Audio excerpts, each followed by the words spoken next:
Hi everyone, my name's Annette and welcome back to Cottoverdi. Although summer is in full swing at the moment, now is a perfect time to start thinking about next year's garden. So today I am going to be sowing Sweet Rocket and Honesty, two flowers that bring so much beauty and joy to our gardens in spring and summer. I'm also going to be giving you an update on the Foxgloves I sowed a little while back. I'm going to be showing you how they germinated, but most importantly, how I have managed to do that despite the heat waves we've been having. I'm sure that seed sowing isn't at the front of our minds at the moment because of the heat, but this really is a good time to get started. So if you've never grown biennials from seed before, then follow along because I'm going to be giving you loads of hints and tips to encourage you to have a go at doing this yourself. So on this incredibly windy day, I am actually going to try and sow some seeds. The first one I'm starting with is going to be simple because it's quite large. The seeds are large. So I'm starting with a plant called Honesty, which is also known as Lunaria, and I am going to be sowing, I think, 4 different varieties, and one of them is a perennial and one of them has got gorgeous purple leaves. So let me take you through the varieties that I'm sowing and then I'll talk to you a bit about how I'm sowing them and why I really like growing Honesty every year.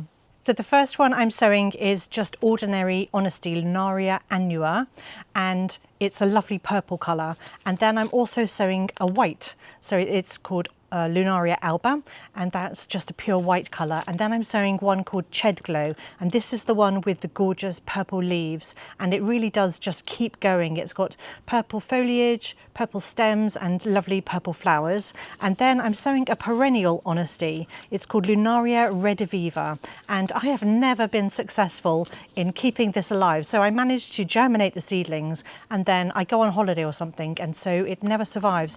So I'm starting mine now in July, which is the perfect time to start them, but quite often I start them in sort of September, and that really is too late because it means the seedlings are too small for when we go on holiday in the autumn. So I'm starting them today, and you can too. Grab yourself some seeds and let's talk a bit about what they like. It's so windy.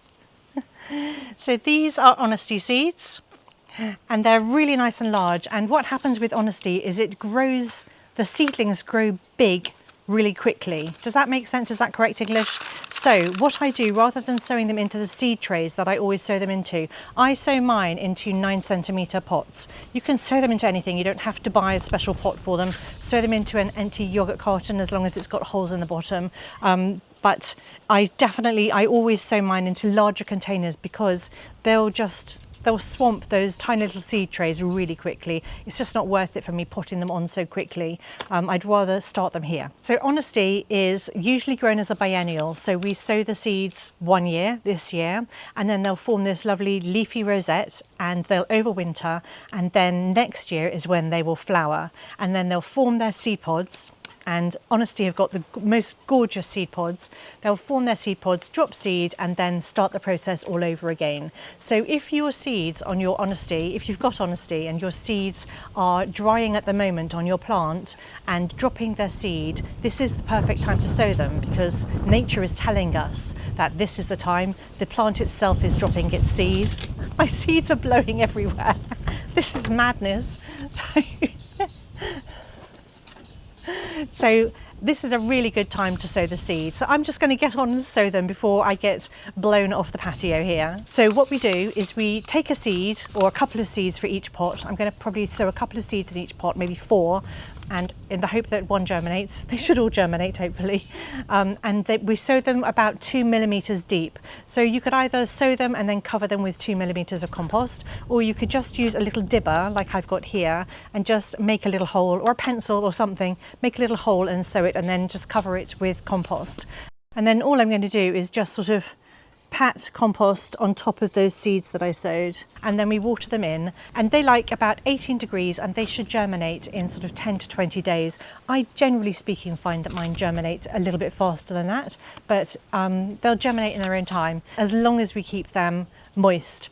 And this is really important. So if we're sowing in the middle of summer like we are now, and we're going to get really hot temperatures this week as another heat wave hits us, once the seed shell cracks and the seed germinates, if at that point, before they've even got any roots into the compost, if at that point they dry out, they won't germinate and they'll die. So it is really important that we keep misting them or spraying them, and just to keep them moist so that all the seeds germinate.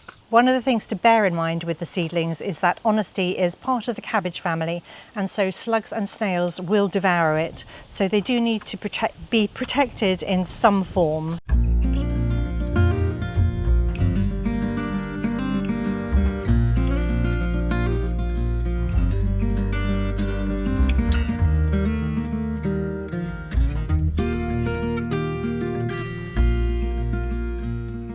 In all honesty, the reason I love growing honesty so much, excuse the pun, is because I like the seed pods. I like to dry them and bring them indoors and use them in arrangements, and that's just one of the reasons why I like growing it. They do look pretty in the borders when the seed pods form as well, but my main joy is to bring them inside. Growing honesty is really super easy because it's so adaptable. One of the main pluses is that it doesn't mind a little bit of light shade, whereas most cottage garden plants do. And I've actually got honesty this year planted underneath our cherry tree, and it's done really well, and I can see some gorgeous seed pods have formed there, so I'm super happy with that. It really does self-seed quite enthusiastically, but it's really super easy to manage. The slugs and snails will get most of them anyway, but if any survive and you don't want them there, they're just very easy to pull out.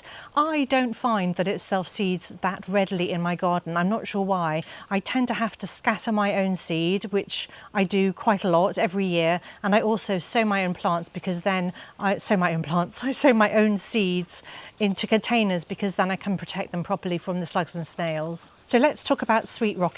I love Sweet Rocket. I particularly like the white variety, but I have got a purple variety that is still in bloom. There are some white ones still flowering in our sidewall border, but they're kind of sparsely flowering. I really should pull them out. But they do flower for a really long time, especially if you deadhead them, and I haven't been particularly good about that. But Sweet Rocket is just one of those plants that just fills a gap in the borders when everything else is looking a little bit blah, maybe. You're waiting for the roses, the tulips are over, and then here comes Sweet Rocket, and it does look really good. It looks really good with things like roses and alliums and everything that's flowering at about that time or just about to flower. It's also one of these sort of wafty plants, so it grows tall enough to sort of move in the breeze. It's quite airy, so you can see through it. I just really, really like Sweet Rocket, and it has a lovely perfume. I'll talk about the varieties I'm sowing today. I am sowing purple violet. I am sowing white. I am sowing a floret variety called Pale Lavender. That is quite old seed. It's from 2022, so I'm not sure how many will germinate. I'm going to oversow anything that's really old. I am sowing one from Alma Proust, who also sells floret seeds. So if you're wondering where to get floret seeds in the UK, Alma has them occasionally on her website. And I'm sowing her lilac mix. And I'm sowing one from Marston Farm Girl called Very, Very, Very Pale Lavender. So with these seeds, I'm going to sprinkle them on the surface of these 8-cell trays that I like to use, and then I'm going to cover them with vermiculite, just a light sprinkling of vermiculite. They don't need to be buried, and in fact, they're kind of light to germinate. So that's what I'm going to do. And I've forgotten to mention that the compost I use when I'm sowing my seeds is ordinary multi-purpose peat-free compost, especially with things like the lunaria that are in 9cm pots. I wouldn't bother using seed compost for that. They've definitely got big enough seeds to be able to germinate in that. And I find that the type that I use, the Silver Grow, actually it works really well for all the seeds that I'm sowing. And I'm going to show you the Foxgloves in a minute, and how they germinated and how I'm looking after them. So I do find that this compost works. If you want to use seed compost, then by all means do. There's nothing wrong with seed compost. I'm just too lazy to buy 2 different kinds of compost. So I'm literally just going to sprinkle, and again I'm going to over sprinkle because my seeds are from 2024 and I want to make sure I get really good germination. And then these will have to be potted on once they're big enough. Probably once they've got their first set of true leaves, I will move them on.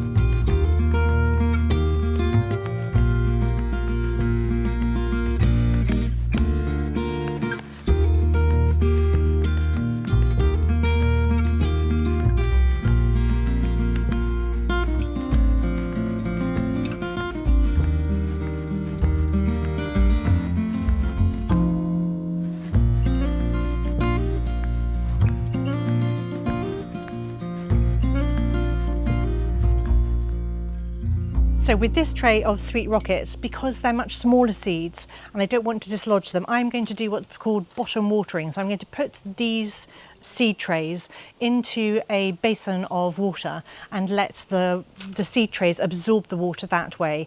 But with the honesty that I've sown, because they're much larger seeds and they're in deeper pots, it would take forever to do bottom watering with that size pot.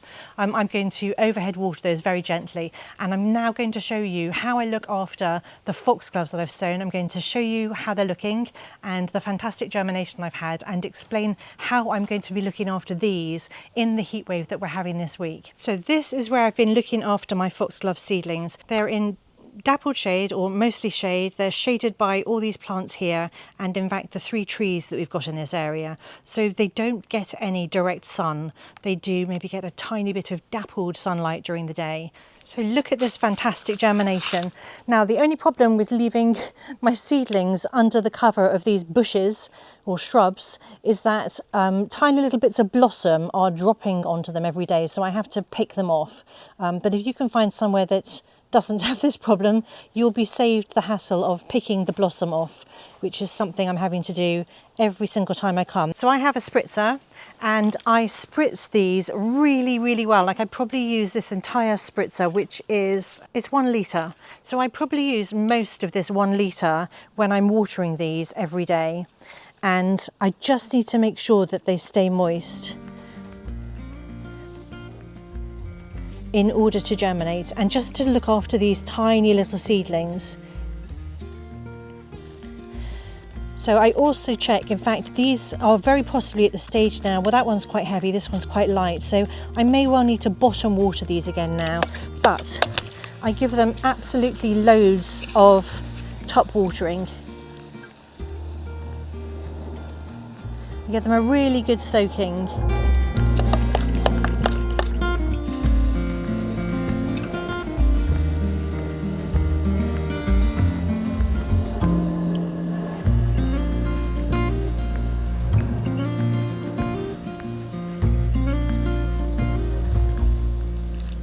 And I do this morning and night. So I do it before I've had my coffee in the morning and I do it after dinner in the evenings. And everything has germinated much better than I was expecting. Because it's been so hot, I just thought it was going to be impossible. The only one that hasn't germinated particularly well is this one, which was polka dot poly.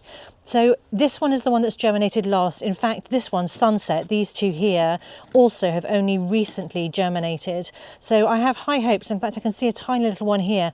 I have high hopes that if I keep it moist, I will get more polka dot poly.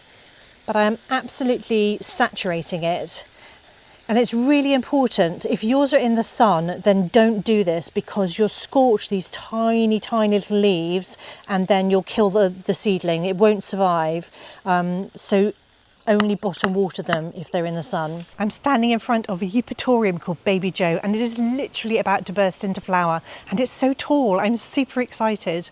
Anyway, I really hope that you've had fun in the garden with me today, and maybe it's inspired you to start sowing some biennials for next year. If you're already sowing some, do let me know what you've chosen, because I'm always interested in what other gardeners are doing. Thank you so much for watching. I'll see you all next time.